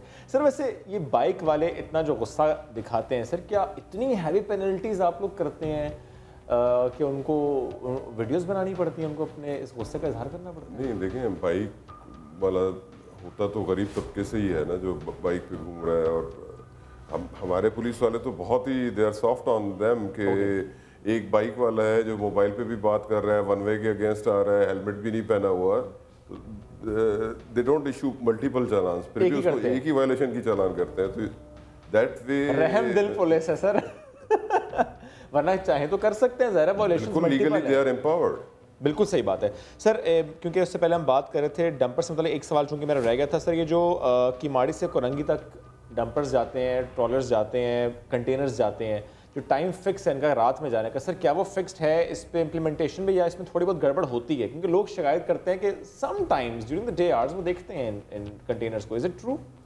नहीं, देखें 11 से 6 कोर्ट के ऑर्डर से ये फिक्स है। ओके। लेकिन उसमें एक सिर्फ एग्जेम्पशन है इसेंशियल गुड्स की। अच्छा। इसेंशियल गुड्स उसमें जैसे मेडिसिन है, फूड सप्लाईज है, कंस्ट्रक्शन मशीनरी है, तो उनको एग्जेम्पशन है। Otherwise it is strictly enforce. और अब जनरल पब्लिक को तो नहीं पता कि किस गाड़ी में मेडिसिन है या फूड आइटम्स हैं या जो इसेंशियल कमोडिटीज़ हैं, तो वो प्रॉब्ली उस चीज़ को रेफर करते हैं। लेकिन वैसे आपने देखा होगा पोर्ट से हमारी ट्रैफिक रात को 11 बजे से स्टार्ट होती है और सुबह 6 बजे तक वो उसको रिलीजियसली फॉलो कर रही है। सर शारे फैसल, पहले आप लोगों ने एक पैच पर बाइक लेन स्टार्ट की, उसके बाद आप लोगों ने उसे एक्सटेंड भी किया, शुरू में इम्प्लीमेंट भी हुआ, लोगों ने उसको फॉलो भी किया, अब नहीं फॉलो कर रहे सर, क्यों? और क्यों इम्प्लीमेंट नहीं कराया जा रहा? उसकी काफ़ी सारी वजूहत हैं। एक मेन वजह तो ये है कि वो जो साइंस लगे हुए थे वही signs are no more there कि जी बाइक लेन है डेडिकेटेड। ठीक। और उसके अलावा इन्फोर्समेंट की भी कमी हो गई। लेकिन अब हमने ये किया है कि शारा फैसल को strictly through cameras we are monitoring. I am sorry but अगर किसी ने स्टार गेट पर वायलेशन की है तो आपके कैमरे में आ चुका है, उसने वायलेशन किया, बीच में कहीं वायलेशन किया, तो आप लोग फिर इन्फॉर्म वायरलेस के थ्रू करते हैं, चालान होता है? बिल्कुल। ये फिगर आज की फिगर में बताऊं, आज हमारा ये कुछ दिन पहले हमने स्टार्ट की एक्सरसाइज, ये 500 से ज़्यादा चली गई। ट्रेनिंग किस तरीके से करें पहलकारों की? क्या उनके लिए नई गाइडलाइंस हैं टू टेल पीपल कि गलती उनकी नहीं होती? इस सिलसिले में ये बिल्कुल बहुत ही अच्छा सवाल है आपका। ये जो हमने CPLC के साथ मिलकर कैंपेन चलाई, उसमें हमने उस कैंपेन का एग्जैक्टली हमने ये किया था कि वो throughout campaign start to end we were recording. Thank you very much sir, साथ मौजूद थे आप और इससे मुतालिक हमसे गुफ्तगू कर रहे थे, और जितनी बात हमने इनसे की, और ज़ाहिर है जब हम बाहर खुद भी ट्रैवल करते हैं हम देखते हैं कि ट्रैफिक पुलिस एहलकार बेशक थोड़ी बहुत कमी हो, किसी जगह पर कभी मौजूद ना हो, बट जनरली मौजूद नज़र आते हैं। कुछ रवैया बदलने की ज़रूरत हमें भी है, कुछ रवैया बदलने की ज़रूरत रोड यूज़र्स को भी है, क्योंकि वो हमारे लिए, हमारी प्रोटेक्शन के लिए, हमारी सेफ्टी के लिए, हमारी ट्रैफिक को मैनेज करने के लिए, ताकि हम वक्त पर घर पहुँच पाएँ, ताकि हम वक्त पर ऑफिस पहुँच पाएँ। तो कहीं पर कोई मसला हो, शिकायत की जा सकती है, नंबर इनका मौजूद है जो कि उन्होंने शेयर भी किया। तो जनाब आगे बढ़ते हैं, आपको बताएं कि वफाकी वजीर फवाद चौधरी ये कह रहे हैं कि अपोजिशन सियासी नाबालिगों ने यरगमाल बना ली है, जिससे गैर संजीदा सियासी क़यादत मुल्क के मुस्तकबिल के लिए खतरा है। इसी पर बात करने के लिए फवाद साहब हमारे साथ मौजूद भी है। फवाद साहब बेहद शुक्रिया आपके वक्त का, गुड मॉर्निंग। आप जिन्हें सियासी नाबालिग कह रहे हैं, बड़े बड़े फैसले वो ले रहे हैं। मरीम नवाज की अगर हम बात कर लें तो वो कह रही हैं जी असम्बली से इस्तीफे भी होंगे, दूसरी जानिब सेनेट इलेक्शन का फैसला भी वो कर रही हैं, और वो ये कह रही हैं कि वक्त आने पर इस्तीफे भी देंगे और साथ साथ लॉन्ग मार्च भी करेंगे। तो ये जो बड़े बड़े फैसले हैं ये वही सियासी नाबालिग ले रहे हैं जिन्हें आप कह रहे हैं। तो आप किस तरह से देखते हैं, तो फिर क्या अपोजिशन का मुस्तकबिल होगा अगर इन्हीं सियासी नाबालिगों के हाथ में अपोजिशन या क़यादत या फैसले रहते हैं? तो देखिए, पहली बात तो ये है कि मैं तो समझूंगा कि मरियम नवाज से कहीं ज्यादा कामयाब तो आप हैं, जो मेहनत करती हैं, जिन्होंने एक पूरा प्रोग्राम अपना किया है, जो आप सुबह उठती हैं, काम पे आती हैं, आप काम करती हैं। मरियम नवाज ने तो जिंदगी में कभी जो है अपने किचन के लिए भी सब्जी नहीं खरीदी। उनको कैसे हम लीडर मान लें? उनको हम कैसे किसी पाकिस्तान की लीडरशिप दें कि जो अपनी CV लेके घूम रही हैं कि मैं कॉलेज से फ्री हुई हूँ तो पहली नौकरी मैं करना चाहती हूँ पाकिस्तान का वज़ीर आज़म। लेकिन ये तो बच्चों वाली बात है। पाकिस्तान में जो हो रहा है ये तो तौहीन है पाकिस्तान के लोगों की कि इस तरह की लीडरशिप आए। और फिर अगर आप उनके बयानात देखें कि एक दिन कह रहे हैं हम रिजाइन करेंगे, दूसरे दिन कहते हैं लॉन्ग मार्च करेंगे, तीसरे दिन कहते हैं हम नो कॉन्फिडेंस। आप लोगों ने उन्हें कंफ्यूज इतना कर रखा है। हाँ, कंफ्यूज वो खुद ही बहुत है। देखिए, दूसरा पे जो कल एक्चुअली इन्होंने बात की, तमाम पाकिस्तान में लोग कह रहे हैं हुकूमत की जिम्मेदारी है अपोजिशन से राब्ता करें और एक माहौल बनाएं, और वो कह रही है जी हुकूमत मिन्नतें कर रही है। अब इस तरह की जो एक मैं समझता हूँ कि ये बलूगत ही की बात है ना जी, इस नाबालगपन ही का जाहिर होता है, ना तजर्बाकारी जाहिर होती है। पार्लियामान के अंदर अगर अपोजिशन और हुकूमत में राब्ता कार नहीं होगा तो पार्लियामेंट कैसे चलेगी? तो जाहिर है हुकूमत ने आपसे राब्ता करना है। फिर जो वज़ीर आला है सिंध के, वो कहते हैं मैं वफाक को भी जवाब दे नहीं हूँ, मैं फलाने को भी जवाब दे नहीं हूँ। तो हम एक फेडरेशन है। इस तरह के ये जो बिल्कुल जो समझिए कि नाबालिग किस्म के गैर सियासी ना तजर्बाकार लोग जो पाकिस्तान की अपोजिशन को, और अपोजिशन बड़ी इंपॉर्टेंट होती है मुल्कों के लिए, बिल्कुल अगर वो इतनी इमेच्योर बातें करेंगे, ना आप इलेक्शन रिफॉर्म्स के ऊपर बात करने के लिए तैयार हैं, ना आप जुडिशल रिफॉर्म से बात करने के लिए तैयार हैं, तो जाहिर है कि मेरी नजर में जो मैच्योर लोग हैं अपोजिशन के अंदर, उनको चाहिए कि वो आगे बढ़ें। और कौन मैच्योर कौन है इन अपोजिशन जिससे मुतालिक आपको लगता है कि अच्छा वो लोग क़यादत संभालें तो हालात बेहतर होंगे? लेकिन वो PMLN और पीपल्स पार्टी की इंटरनल पॉलिटिक्स पे मेरा राय देना तो मुनासिब नहीं होगा, और अगर मैं राय दूंगा तो जिसका नाम दूंगा वो फिर कंट्रोवर्शियल हो जाएगा। कई लोग हैं जो वहाँ पे जो है वो क़यादत के अहल हैं, और ये तो नहीं हो सकता कि ये एक को जो है वसीयत में पार्टी मिल जाए और दूसरी को फोन पे अब्बू ने कह दिया कि मैं बाहर हूँ तो पीछे पार्टी आप चला लें। इस तरह तो नहीं मुल्क और इतनी बड़ी पार्टियां चलती। तो ये 22 करोड़ की आबादी का मुल्क है, दुनिया का 5वां बड़ा मुल्क है।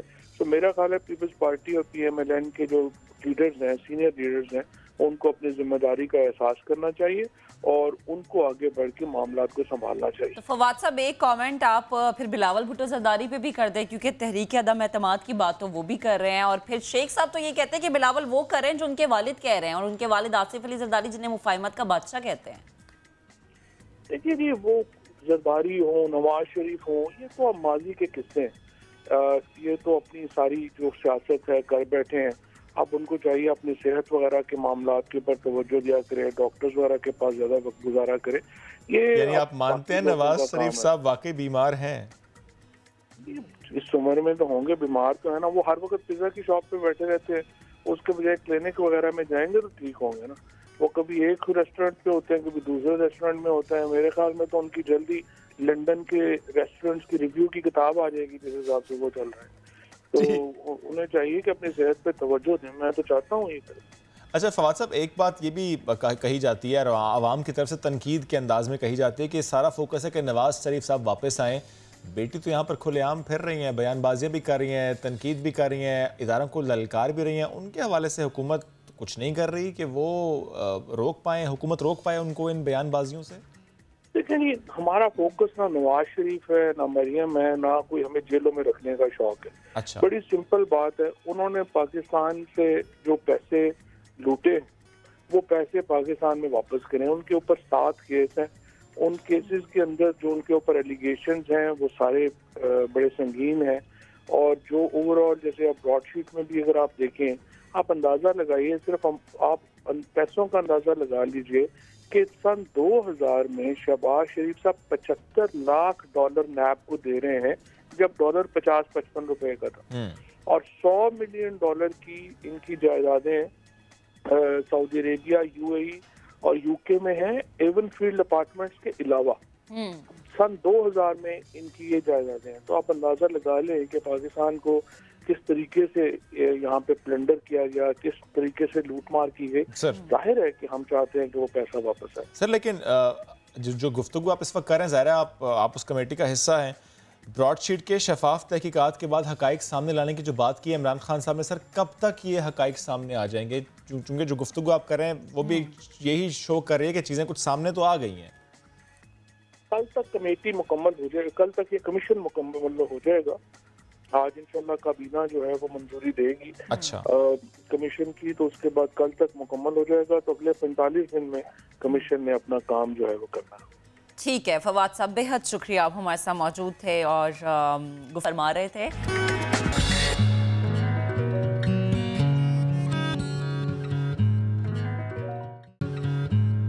आखिरी मरतबा 2007 में साउथ अफ्रीका की टीम ने पाकिस्तान में टेस्ट क्रिकेट खेली थी, तो उस वक्त पाकिस्तान टीम के जो एक इंतहाई नामवर जो शख्सियत है उमर गुल, उन्होंने हरीफों को मुश्किल में डाला था। आज हमारे साथ वही मौजूद है, उनसे बात करते हैं। उमर बेहद शुक्रिया आपके वक्त का। कहिएगा 2007 में जब आखिरी बार साउथ अफ्रीका की टीम आई थी और कराची में क्रिकेट खेली गई थी, तो उस वक्त जो सूरत हाल थी और आज की जो कंडीशन है, दोनों में क्या मुख्तलिफ चीज़ें आप देख रहे हैं? नहीं, बड़ी खुशी की बात है और स्पेशली साउथ अफ्रीका जैसी बड़ी टीम, ग्रेट ओपोनेंट हमें क्रिकेट के लिए यहाँ पे पाकिस्तान में अगेंस्ट पाकिस्तान, तो मेरा ख्याल से पूरे पाकिस्तान के लिए, क्रिकेट लवर्स के लिए बड़ी खुशी की बात है कि एक बड़ा नेशन, एक बड़ा मुल्क जो कि टॉप रैंकिंग टीम है, वो 14 साल के बाद पाकिस्तान का टूर कर रहे हैं और टेस्ट सीरीज खेलने जा रही है। तो मेरे ख्याल से ये हमारे जो अवाम है, जो क्रिकेट लवर्स है, उनके लिए बहुत बड़ी बात है, पाकिस्तान क्रिकेट के लिए बड़ी बात है और खुशाइन चीज़ है कि इंटरनेशनल क्रिकेट वापस पाकिस्तान में आ रही है। और on the other side, last time मैं खेला था अगेंस्ट साउथ अफ्रीका और मेरी भी बड़ी ख्वाहिश थी कि जो इंसिडेंट हुआ था श्रीलंका के अगेंस्ट, उसके बाद पाकिस्तान में कोई क्रिकेट नहीं हो रही थी, तो मेरी भी ख्वाहिश थी कि होम सीरीज पे खेलूं, लेकिन अनफॉर्चुनेटली उससे पहले मैंने रिटायरमेंट ले ली। लेकिन साउथ अफ्रीकन टीम को वेलकम कहता हूं मैं और आई होप कि यहाँ पे जिस तरह वो लोग लास्ट टाइम खेले थे 2007 में, ऐसी ही इंशाल्लाह अच्छी क्रिकेट खेले और जो पाकिस्तान के लोग और पाकिस्तान से बाहर जो क्रिकेट फैंस है, जो लवर्स है, वो इस सीरीज को इंशाल्लाह इससे लुत्फानंदोज होंगे। बिल्कुल ठीक। अच्छा उमर गुल साहब, एक बात और बताइएगा कि हम अक्सर ये कहते हैं बच्चा बड़ा हो गया, उसी से मुतालिक मैं सवाल करना चाह रहा हूँ कि अब दूसरे मैच के लिए उस वक्त 2007 में जब लाहौर आप लोग गए थे, तो बाउंड्री के उस पार एक बॉल पिकर था, एक बच्चा था, लेकिन आज वो बच्चा बड़ा हो गया, पाकिस्तानी टीम का कैप्टन है बाबर आजम। सर, इस तरह से क्रिकेट होती रहे, बच्चे अपने स्टार्स को देखकर बढ़ते रहें, सीखते रहें, खेलते रहें, उनका टैलेंट इस तरीके से पॉलिश होता है, क्योंकि टैलेंट की कमी पाकिस्तान में बहरहाल मौजूद नहीं है, टैलेंट से भरपूर है हमारा मुल्क। क्या कहेंगे इस पर?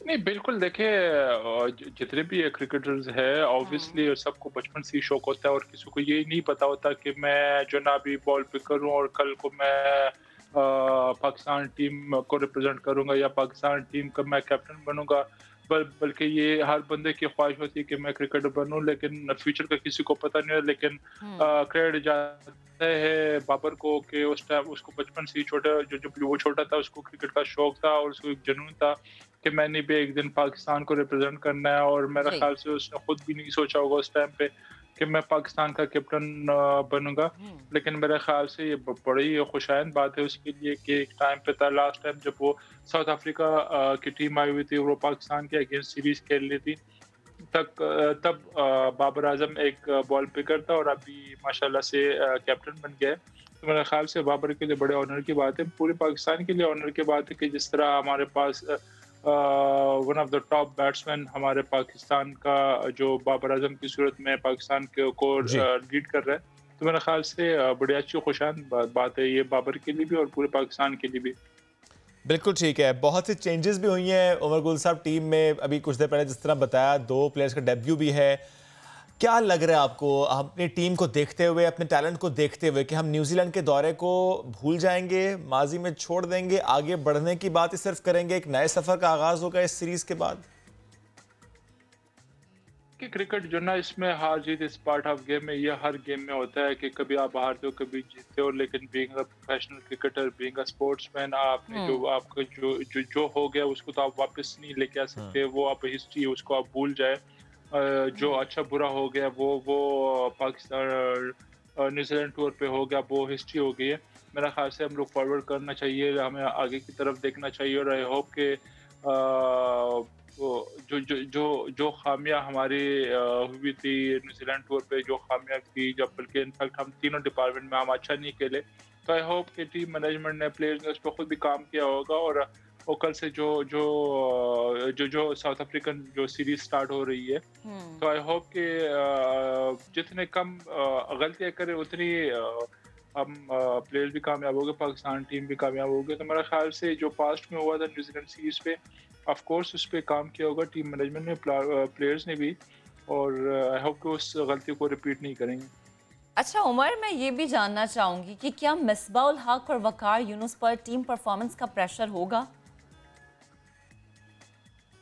देखिए, ऑब्वियसली प्रेशर तो होगा, क्योंकि being a team management, being a coaches, head coach और बॉलिंग कोच, ऑफ कोर्स आप पे प्रेशर होता है। क्या जब आप प्लेयर होते हैं तो प्लेयर पे भी प्रेशर होता है। फिर अगर आप टीम मैनेजमेंट में जो कोचेज है, ऑफ कोर्स उन पे भी प्रेशर होगा, क्योंकि जब आप अच्छे रिजल्ट नहीं देते तो फिर पूरे टीम पे प्रेशर आता है, और same goes with the coaches. तो मेरे ख्याल से उन पे भी प्रेशर होगा, क्योंकि काफ़ी क्रिटिसाइज किया कोचेस को, उनके परफॉर्मेंसेस को, के और प्लेयर टीम के परफॉर्मेंसेस को, तो डेफिनेटली उन पर प्रेशर होगा।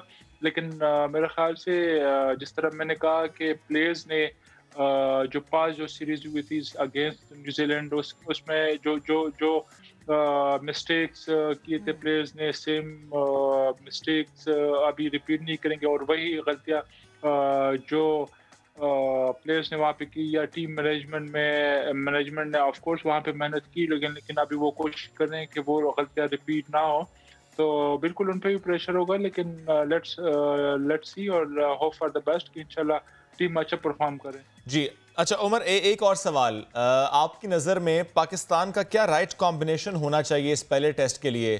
3 पेसर, 2 स्पिनर और 6 बल्लेबाज, या फिर 2 पेसर, 2 स्पिनर्स या 7 बल्लेबाज? ये मैं सवाल ज़रूर करना चाह रहा था आपसे, लेकिन ज़रा जब टीम अनाउंस हो चुकी है, फिर भी मैं इसलिए पूछ रहा था कि आपको क्या लगता है वो जो अनाउंस हुई है वो ठीक हुई है, या आपकी नज़र में कोई चेंजेस होनी चाहिए थी या नहीं? मेरे ख्याल से मैं तो जाऊंगा 5 बैट्समैन, 1 विकेट कीपर होगा, आपके 6 हो गए बैट्समैन, 3 पेसर हो गए हैं, तो 3 पेसर और 2 स्पिनर, 1 यासिर शाह, और साथ में आप नवाज को, अगर डिपेंड करता है पिच किस तरह के, ये तो आप पिच पे डिपेंड करता है। अगर नवाज नहीं है तो फिर ये है कि 3rd पेसर वो होगा, फ़हीम अशरफ होगा, जो कि कैपेबल है बैटिंग करने के, और साथ में फिर आप जो ना उसको नवाज के अगर नहीं खेलता तो मेरे ख्याल से नुमान या साजिद में से किसी को खिलाना होगा, क्योंकि थोड़ा से वेरिएशन आपको चाहिए होगी। यासिर शाह से अगर वो परफॉर्म नहीं किया होगा तो डिफरेंट वेरिएशन आपको स्पिन में भी चाहिए हो, जो कि साजिद मेरे ख्याल से अभी फॉर्म में भी है, अच्छा परफॉर्म कर रहे हैं। नुमान दोनों विकेट टेकर बॉलर है, लेकिन फिर ऑफ स्पिनर ये है कि साजिद अभी परफॉर्म करके प्लस उसको एडवांटेज ये है कि साथ में बैटिंग भी कर सकता है। तो मेरे ख्याल से 3 पेसर हो गए और 2 स्पिनर, ये बेहतरीन कॉम्बिनेशन होगा। ठीक है, ये तो उमर की ज़ाती राय थी। अब्बास, मैं आपकी जानिब आती हूँ। आप मुझे कहिए, बताइएगा कि पाकिस्तान ने जनूबी अफ्रीका के खिलाफ 26 टेस्ट मैचेस खेले हैं। टेस्ट रैंकिंग में पाकिस्तान 5वें नंबर पर है, जनूबी अफ्रीका 5वें नंबर पर है और पाकिस्तान 7वें नंबर पे है। तो आपको क्या लगता है कि अब क्या Pakistani team Shaheen south Africa को टफ टाइम दे सकेंगे? जो सिलेक्शन हुई है उसके मुताबिक आपकी क्या राय है? देखिए, सबसे पहले तो हमें ये जो उमर गुल भाई ने भी बात की है कि हार जीत टीम का हिस्सा, खेल का हिस्सा होते हैं, लेकिन ये प्रोफेशनल क्रिकेट हो रही है। अगर हम अपनी जीत की खुशियां मनाते हैं, वो मेमोरीज़ के अंदर शामिल करते हैं, तो हमें अपनी हार के ऊपर भी कंप्लीट डिस्कशन करनी चाहिए और आइंदा आने वाले दिनों के लिए इसको बेहतर करना चाहिए। पाकिस्तान टीम के लिए बड़ा अच्छा मौका है कि अपने होम ग्राउंड के ऊपर एक अच्छे कॉम्बिनेशन के साथ टीम उतरी है, एक अच्छे मोराल के साथ। ठीक है, हमें माजी की चीज़ें याद नहीं करनी चाहिए, लेकिन फिर वही बात आती है कि अगर आप प्रोफेशनल क्रिकेटर हैं तो आप पाकिस्तान के लिए जब खेलते हैं तो आपको हर मैच जीतने के लिए खेलना चाहिए। अगर आप हारने के बाद ये कह दें कि हार जीत खेल का हिस्सा होती है तो ये बेहतर नहीं है, क्योंकि आप अल्लाह वास्ते नहीं खेल रहे हैं, आप एक जॉब कर रहे हैं, आप एक क्रिकेट खेल रहे हैं और आपको अपने पाकिस्तान का नाम रोशन करना है। अगर आपको इस पूरे लॉट के अंदर, इस पूरे पाकिस्तान के अंदर से 11 लड़कों को सिलेक्ट किया है। फिर हम बात करते हैं मैनेजमेंट की। दोबारा से मैं कहूँगा कि मैनेजमेंट का काम होता है खिलाड़ियों को तैयार करके अच्छी टीम ग्राउंड में उतारे। जब खिलाड़ियों को ग्राउंड में उतार दिया जाता है तो खिलाड़ियों को परफॉर्म करना होता है ग्राउंड में। फिर पीछे से बैठकर कोच या चीफ सेलेक्टर इन खिलाड़ियों को बैट पकड़कर या बॉल पकड़कर नहीं खिला सकता। अब जो आपकी बात है कि हम 7वें नंबर पर हैं, साउथ अफ्रीका 5वें नंबर पर हैं, तो ये जो रेटिंग्स हैं ये तो ऊपर नीचे होती रहती है। हमें अब एक नए रोल के साथ मैदान में उतरना है। बड़ा टफ टाइम होगा, साउथ अफ्रीका के खिलाफ कोई इजी सीरीज़ नहीं होगी। हमारे बॉलर्स के लिए बहुत बड़ा इम्तिहान होगा, स्पेशली कराची की विकेट हमेशा से स्लो विकेट होती है उस पर यासिर शाह को एक अपना अच्छा रोल प्ले करना होगा, जो हमारे फास्ट बॉलर्स हैं उनको बड़ा रोल प्ले करना होगा, और फिर जब हमारी बैटिंग आएगी उसमें हमारे जो बैट्समैन हैं, स्पेशली जो नाकाम हुए हैं पिछली टेस्ट सीरीज़ में, उनको अपने होम ग्राउंड का फ़ायदा उठाना होगा। जो नए प्लेयर्स हैं उनको अपनी डोमेस्टिक की जो परफॉर्मेंस उन्होंने दी है, जिस वजह से वो टीम के अंदर सेलेक्ट हुए हैं, उसी परफॉर्मेंस को कंटिन्यू करना होगा। तो हमें हर शोबे के अंदर साउथ अफ्रीका को आउट क्लास करना होगा। साउथ अफ्रीका टीम को ईजी नहीं लेना होगा, क्योंकि साउथ अफ्रीका टीम 2007 में भी जब पाकिस्तान आई थी तो बड़ी स्ट्रांग टीम बनकर आई थी, और साउथ अफ्रीका जब भी कहीं पे गई है, अगर किसी टीम ने उसको इजी लिया है तो बिल्कुल ऑपोजिट हुआ है, साउथ अफ्रीका ने उस टीम को शिकस्त दी है। नहीं तो लेना। हमारे लिए एक मुकाबला बिल्कुल सही है, ये ज़ाहिर मुकाबला है और हमने अच्छा खेल जरूर पेश करना है। Abbas Shabbir, thank you very much, साथ मौजूद थे आप।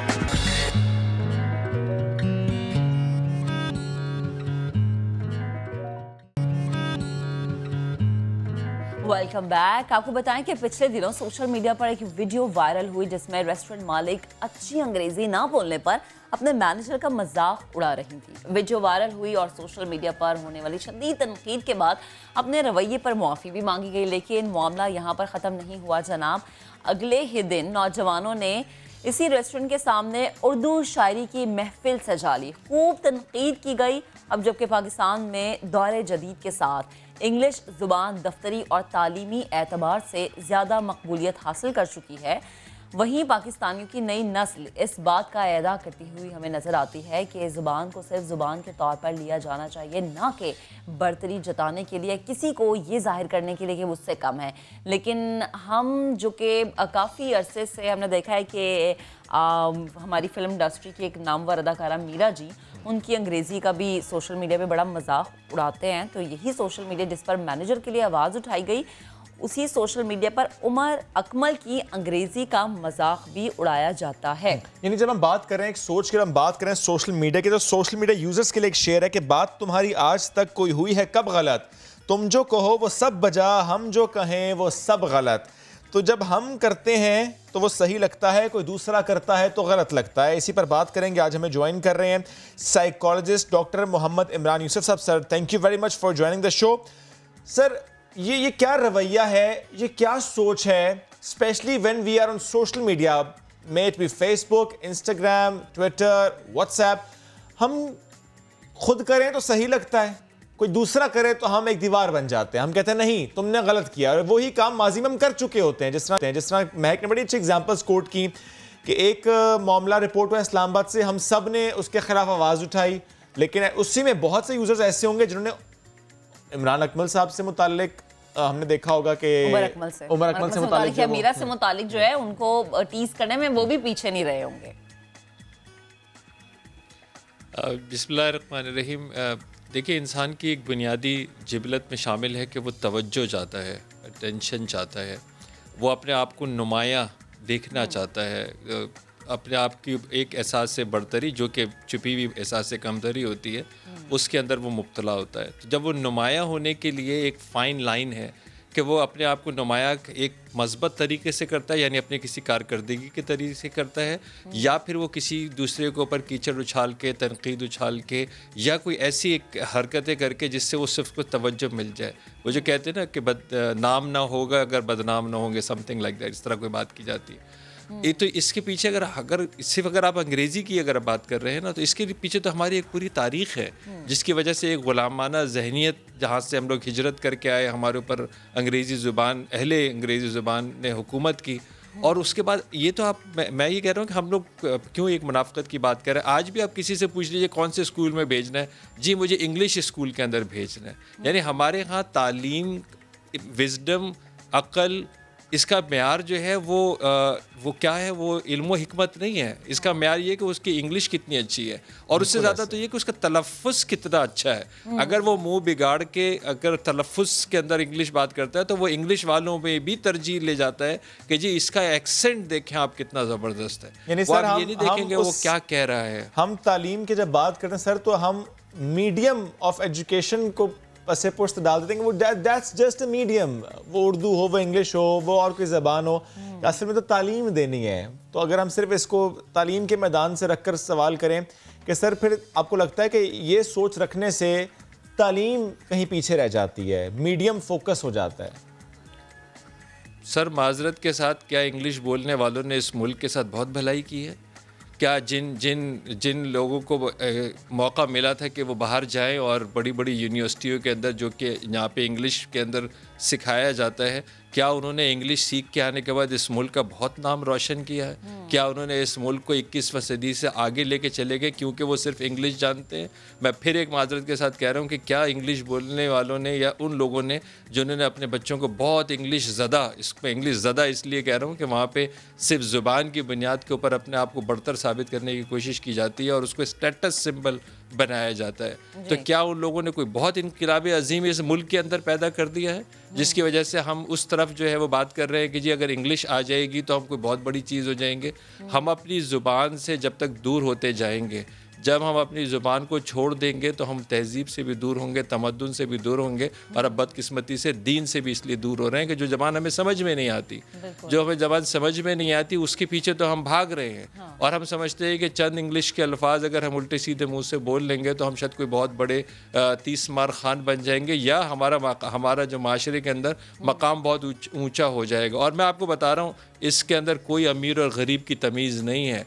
आप छोटे से छोटे जो है वो इस इलाके के अंदर चले जाएं, वहाँ पे मुझे याद है मैं स्कूल का एक सर्वे कर रहा था, उन्होंने लिखा था सुपर मॉडल हाई स्कूल। आप सोचे 60 गज के जो है वो बंगले जो है वो घर में बना हुआ था दूसरी मंजिल पे।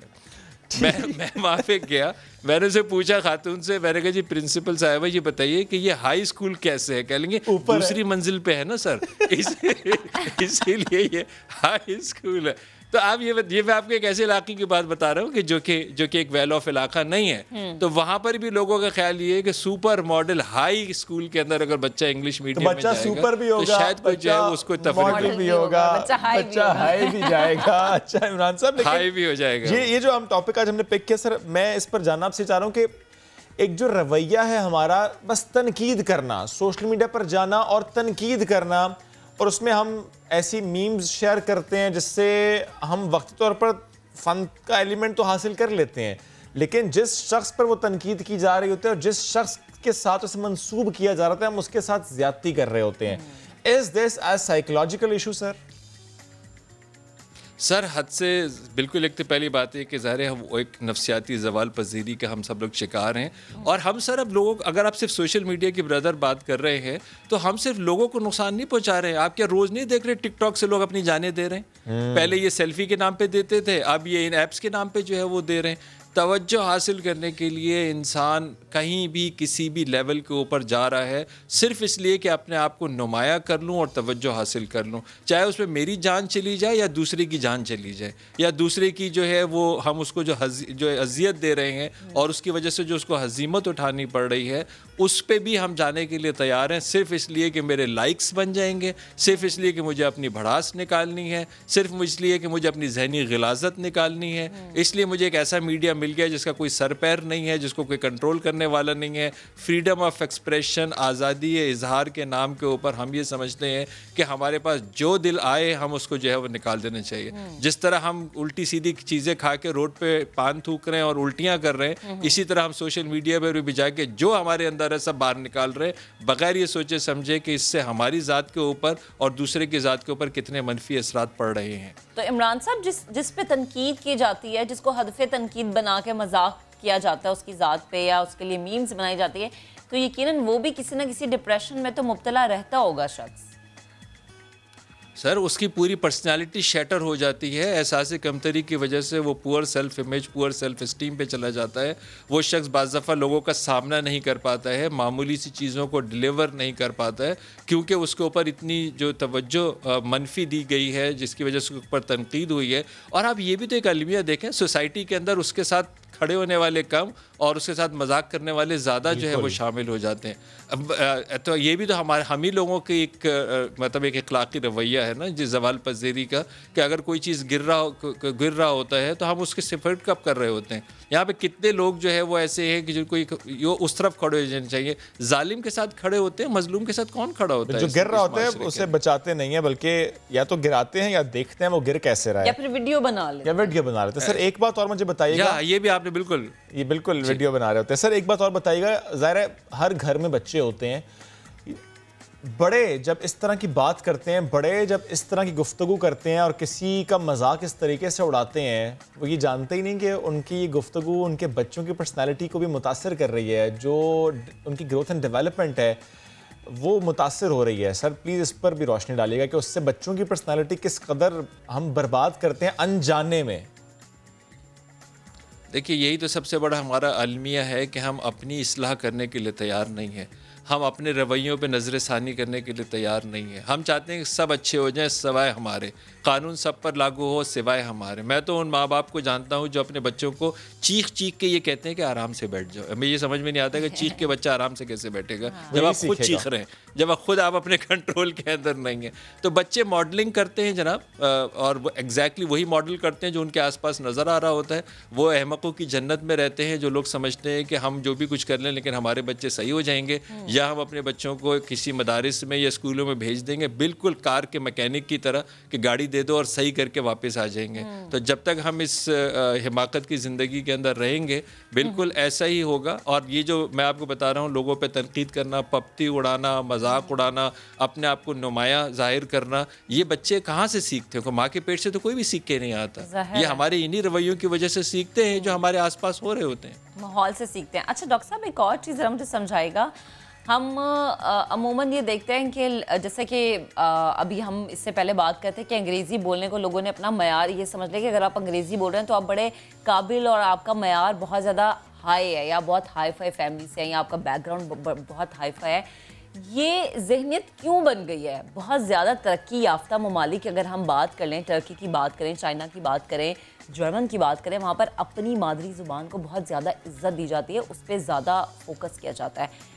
हमारे यहाँ ये रवैया क्यों बदल गया है? इस चीज़ को क्यों तरजीह दी जाती है कि अच्छा अगर आप अंग्रेज़ी बोल रहे हैं तो उसका मतलब ये कि आपका बैकग्राउंड अच्छा है, आपने तालीम अच्छी जगह से हासिल की है और आप ज़्यादा काबिल हैं? सर मैं तो समझता हूँ कि फॉर श्योर हमारे हुक्मरान जब से पाकिस्तान बना है उसके थोड़े दिनों के बाद से लेकर आज तक सब इसके मुजरिम हैं, कौमी मुजरिम हैं, जो एक ऐसा निज़ाम तालीम हमें नहीं दे सके कि जो कि हमारी अपनी ज़ुबान में हो। सारी दुनिया के अंदर ट्रांसलेशंस हुई हैं। देखें इल्म और हिकमत किसी की मीरास नहीं है, हर जो दानाई की बात है वो मोमिन की मीरास है।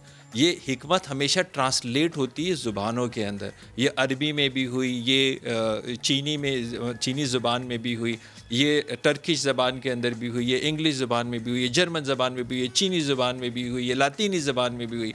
हिकमत क्या होती है कि जब दुनिया के अंदर कोई रिसर्च होती है तो उस रिसर्च को सबसे पहले वो कौमें जो तरक्की करना चाहती हैं अपनी ज़ुबान में ट्रांसलेट करती हैं ताकि लोगों को समझ में आ जाए, और उसके बाद उसके ऊपर मज़ीद रिसर्च करती हैं अपनी ही ज़ुबान में। पूरी दुनिया के अंदर तमाम बड़े ममालिक उठा के देख लीजिए, उन सब की तरक्की इसीलिए हुई है कि उन्होंने अपनी कौमी ज़बान के ऊपर सबसे ज़्यादा जो है वो तदरीस का काम किया है, सबसे ज़्यादा रिसर्च का काम किया है, सबसे ज़्यादा तहकीक का काम किया है। जब हमारे यहाँ कानून साजी से लेके और लॉज तक, किताबों से लेके जब हमारी अपनी कौमी ज़ुबान में नहीं होंगे तो फिर हमारी ये कौमी ज़ुबान कैसे तरवीज पाएगी? कैसे हमारे एक बच्चे को फ़ख्र होगा कि हमें जो अपनी ज़ुबान बोलने के अंदर फ़ख्र होना चाहिए कि हमारी ये एक आइडेंटिटी है। अभी स्कूल के अंदर मुझे कल जो है वो बच्चे बता रहे थे कि माएँ बता रही, बच्चे नहीं माँ बता रही, कंप्लेन सुने, कह रही कि जी हमारी समझ में नहीं आ रहा, ऑनलाइन के अंदर उर्दू की क्लास जो है वो बता दी और वो कह रही हैं कि वो मुझे समझ ही नहीं आ रहा कि वो क्या कह रही हैं, हमारे बच्चे बहुत परेशान हैं। वो कह रही है कि टीचर ने कह दिया कि मौल्लिमा को जो है वो कहिए हाजिर जनाब। तो कह लेंगे ये मौल्लिमा क्या होती है? ये माँ कह रही है, बच्चा नहीं, माँ कह रही है। माँ को ये नहीं पता, उसको टीचर का पता है, मौल्लिमा का नहीं पता, बच्चे को क्या पता होगा? तो अब ये बात ये है कि अगर हमारे यहाँ अगर हम खुद अपने आप को ज़ुबान से करीब नहीं करेंगे। मैं मगरिब में 20 साल रहा हूँ, मैं ये आपको कह रहा हूँ कि जो बच्चे बड़े उस वक्त बड़े फ़ख्र से कहते थे हमारे बच्चों को उर्दू नहीं आती, आज माँ ढूंढ रही है कि वो बच्चे हैं कहाँ। वो बच्चे माँ से दूर हो गए, घर से दूर हो गए, तहज़ीब व तमद्दुन दीन सब से दूर हो गए। तो जब तक हम अपनी ज़ुबान की तरवीज खुद नहीं करेंगे, जब तक हम खुद बोलने में फ़ख्र महसूस नहीं करेंगे। मैं अपने किसी लेक्चर के अंदर अगर मुझे समझ में आ जाता है कि वहाँ पे कोई ऐसा शख्स नहीं है कि जो कि उर्दू नहीं समझ सकता, तो फिर मुझे इंग्लिश बोलने की क्या ज़रूरत है? क्या ज़रूरत है? कि मैं अपनी ज़ुबान के अंदर क्यों ना समझाऊं। अच्छा, एक और अलमिया है ना, नुमाया होने का अलमिया ये है कि मैं जितनी मुश्किल बात करूंगा, जितनी दकीक बात करूंगा जो आपकी समझ में ना आए, तब आप मुझे समझेंगे कि मैं पढ़ा लिखा एक आदमी हूं। अगर मेरी बात आपको आसान समझ में आ गई तो फिर मैं रोड का आदमी हूँ, फिर मैं आसान आदमी हूँ। मुझे हर हाल में अपनी ज़ुबान इतनी टफ रखनी है, इतनी मुश्किल दकीक रखनी है कि आपकी समझ में ना, और कहेंगे यार क्या ज़बरदस्त आदमी था, ऐसी ऐसी बातें कहेंगे जो मेरी समझ में नहीं आई है। यानी ये इल्म व हिकमत का मेयार होगा कि उसकी बात मेरी समझ में नहीं आई है। आसानी की तरफ जाना चाहिए। तो ये एहसास कमतरी है, बिल्कुल एहसास कमतरी है। और आपने बड़ा दुरुस्त शुरू में भी कहा था कि अपनी इस्लाह करने की कोशिश हम नहीं करते, हम राज़ी नहीं है, तो हमें अपने आप को रजामंद करना है कि अपनी इस्लाह सबसे पहले करनी है। Thank you so very much. Doctor Imran Yousuf साहब थे आप और इससे मुतालिक हमसे गुफ्तगू कर रहे थे। आज कराची में हो रहा है मैच, इंजॉय हम करेंगे पूरा दिन, आप भी इंजॉय कीजिए। लेकिन आपसे मुलाकात करें कल, अपना बहुत सा ख्याल रखिएगा और बाहर जाएं तो प्लीज़ मास्क लगा कर जाएं। अल्लाह हाफ़िज़।